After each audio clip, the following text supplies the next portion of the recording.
semuanya. Halo. Kami dari kelompok 1 dari kelas Afrika dan juga Timur Tengah. Kali ini kami akan membahas mengenai sejarah dan perkembangan negara-negara Timur Tengah pasca kemerdekaan. Check it out. Nah, sebelum mulai lebih dalam lagi, kita bahas dulu nih latar belakangnya.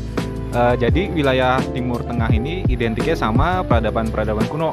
Misalnya kayak Mesir, itu identiknya sama piramidanya. Kemudian ada peradaban Mesopotamia. Kalau peradaban Mesopotamia itu dari bahasa Yunani yang artinya di antara sungai. Misalnya sungai Tigris dan Efrat. Nah, kemudian wilayah Timur Tengah ini juga tempat lahirnya 3 agama besar seperti Islam, Kristen, dan Yahudi. Nah, tak lupa lagi ini juga menjadi salah satu tanah suci bagi ketiga agama tersebut. Nah, selanjutnya yang mendasari pertanyaan dari video kami ini, rumusan masalahnya itu apa sih? Jadi kami di sini ingin membahas bagaimana sejarah di negara-negara di Timur Tengah itu sama perkembangannya pasca kemerdekaan tersebut. Iya nggak? Selanjutnya untuk paradigma atau teori yang kami pilih, di sini kami memilih realisme sebagai landasan teori. Kami memilih karena kami rasa ini cocok untuk meneliti di wilayah Timur Tengah. Poin-poin dari realisme sendiri lebih kepada dunia internasional yang anarkis. Kemudian ada balance of power dan self-help. Kemudian realisme sendiri melihat negara adalah satu-satunya aktor dalam dunia internasional. Jadi itu yang mendasari kami memilih paradigma ini. Oke, sekarang kita akan membahas mengenai sejarah kemerdekaan negara-negara di Timur Tengah.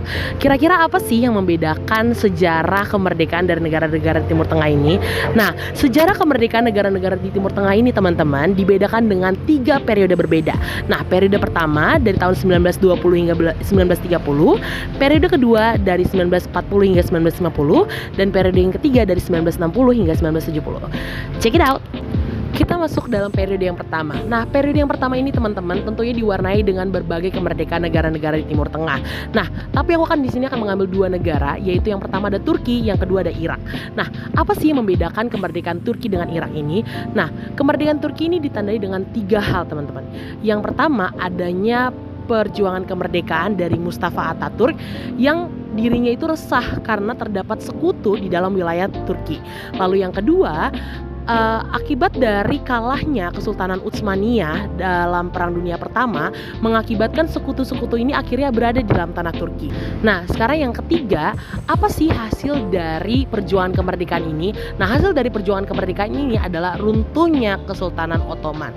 Nah, runtuhnya Kesultanan Ottoman ini akhirnya merubah Turki menjadi negara sekuler yang saat ini sedang berkembang, teman. Oke, lalu yang kedua ada Irak. Nah, Irak ini kemerdekaan ditandai dengan 2 hal. Yang pertama, setelah dijajah 12 tahun lamanya oleh Inggris dan bertahun-tahun oleh Ottoman, akhirnya Irak berhasil merdeka. Nah, apa sih yang akhirnya mengakibatkan Irak berhasil merdeka? Poinnya cuma satu, teman-teman. Irak akhirnya berhasil merdeka karena akhirnya Irak diterima oleh Liga Bangsa-Bangsa pada sidang Liga Bangsa-Bangsa yang waktu itu diselenggarakan, dan akhirnya Inggris menarik pasukannya mundur dari tanah Irak. Oke, sekarang kita masuk pada periode yang kedua. Nah, periode yang kedua ini tentunya juga diwarnai dengan banyaknya negara-negara Timur Tengah yang akhirnya mencapai kemerdekaannya. Tetapi kali ini kita akan meng-highlight 2 negara, yaitu ada Lebanon dan Suriah. Nah, Lebanon dan Suriah ini latar belakangnya sama nih, teman-teman. Dua-duanya sama-sama dijajah oleh Prancis dan terkena mandat dari Prancis. Nah, apa yang membedakannya? Nah, Lebanon akhirnya berhasil merdeka dari Prancis karena Prancis pada saat itu akhirnya mengizinkan Lebanon untuk melaksanakan pemilihan umum pertamanya di Lebanon. Dan selanjutnya, Prancis menghadapi tekanan yang cukup berat dari internasional karena pada saat itu Prancis menahan para petinggi-petinggi dari Lebanon sendiri, sehingga pada akhirnya Prancis didesak oleh negara internasional untuk memerdekakan Lebanon pada saat itu. Lanjut ke Suriah. Nah, Suriah di sini akhirnya bisa merdeka dari Prancis setelah akhirnya perjuangan dari Suriah sendiri tidak sia-sia dan menghasilkan penarikan pasukan dari wilayah Suriah oleh Prancis. Oke, sekarang kita masuk dalam periode yang ketiga. Nah, di periode ketiga ini kita akan meng-highlight dua negara lagi teman-teman. Ada Bahrain dan juga Qatar. Nah, keduanya sama-sama dijajah oleh Inggris. Namun, apa sebenarnya yang membedakan kemerdekaan Bahrain dengan Qatar? Nah, Bahrain sendiri merdeka setelah akhirnya Inggris mengumumkan penarikan pasukan dari Teluk Persia. Selain itu, setelah penarikan pasukan dari Teluk Persia, akhirnya Bahrain mengusulkan perjanjian kerjasama dan juga penandatanganan perjanjian persahabatan antara Inggris dengan Bahrain. Sementara Qatar sendiri merdeka dari Inggris karena pada saat itu, pada zaman protektorat Inggris, itu ada masanya teman-teman. Nah, kalau Qatar ini dia akhirnya Inggris menarik pasukan dari Qatar karena masa protektorat Inggris di Qatar sudah habis. Jadi ada dua perbedaannya teman-teman. Nah, karena Bahrain dan Qatar sama-sama negara-negara protektorat oleh Inggris, namun Bahrain ada perjanjian persahabatan nih dengan Inggris, tetapi Qatar tidak. Qatar akhirnya merdeka karena perjanjian protektorat tersebut dengan Inggris akhirnya telah selesai. Sekarang kita masuk ke perkembangan pasca kemerdekaan di Timur Tengah. Jadi kalau kita tahu negara-negara di Timur Tengah itu sangatlah banyak. Jadi gue mau ambil 3 poin, yaitu ada politik, ekonomi, dan sosial. Jadi yang pertama ada politik. Jadi kalau kita tahu negara-negara di Timur Tengah itu sangatlah banyak. Jadi perkembangannya pun juga relatif berbeda-beda. Contohnya banyak negara-negara yang tetap mempertahankan sistem monarki mereka, dan juga banyak juga negara yang berbeda sistem pemerintahannya. Seperti saya ambil contoh Mesir. Mesir itu merubah pemerintahan mereka menjadi republik karena ada beberapa banyak reformasi yang ada di negaranya, seperti tokoh-tokoh seperti Gamal Abdel Nasser yang merubah sistem itu. Lalu kalau kita lihat di Timur Tengah ini, di politiknya juga sangatlah rumit karena mereka memiliki banyak sekali konflik, terutama juga apalagi kalau misalnya sudah terbentuknya Israel, lalu Israel ini membuat bencana atau membuat masalah bagi masyarakat Timur Tengah karena perangnya bersama negara-negara Arab. Lalu kita masuk ke poin yang kedua, yaitu ekonomi. Seperti yang kita tahu, negara-negara di Timur Tengah ini sangatlah bergantung kepada ekonomi mereka untuk bertahan hidup di dunia ini. Jadi yang mau saya tekankan di sini adalah mereka mengandalkan minyak untuk ekonomi terbesar mereka. Negara-negara seperti Kuwait, Qatar, dan segala macamnya itu mereka sangat mengandalkan minyak untuk menaikkan ekonomi negara-negara mereka. Karena yang kita tahu sendiri bahwa Timur Tengah itu kaya akan minyak, dan juga negara-negara di luar Timur Tengah itu sangatlah bergantung kepada minyak. Jadi bisa kita lihat kalau negara-negara ini sangatlah kaya, jadi karena mereka bergantung terhadap minyak, dan minyak juga dipakai di seluruh dunia. Lalu bagaimana dengan negara-negara yang terbilang sangat rendah atau sangat miskin, seperti negara-negara Timur Tengah yang terpinggir? Itu mereka mengandalkan di sektor jasa, di mana mereka menggunakan orang-orang mereka untuk dikirim ke luar negeri untuk melakukan suatu pekerjaan untuk menghasilkan uang bagi negara mereka.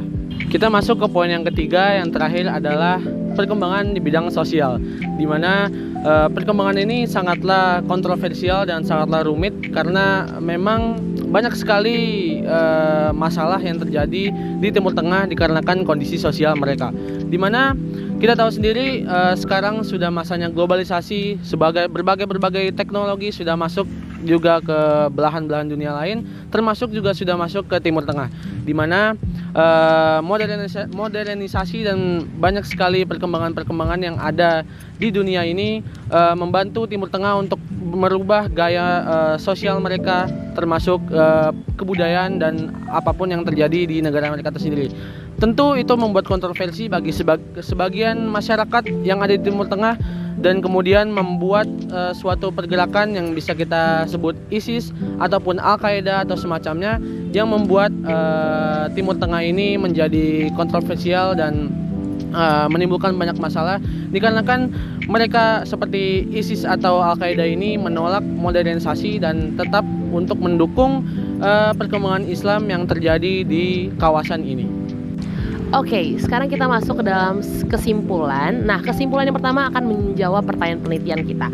Nah, pertanyaan penelitiannya adalah bagaimana negara-negara Timur Tengah pasca kemerdekaan tersebut. Nah, kalau dari negara-negara Timur Tengah sendiri teman-teman, karena kebanyakan negara-negara tersebut dijajah oleh bangsa Eropa, jadi terdapat banyak pengaruh dalam politik, sosial maupun budayanya yang akhirnya menimbulkan perbedaan begitu. Namun di luar daripada itu ada juga masalah-masalah mengenai geografis dan juga ada kepentingan negara-negara yang besar.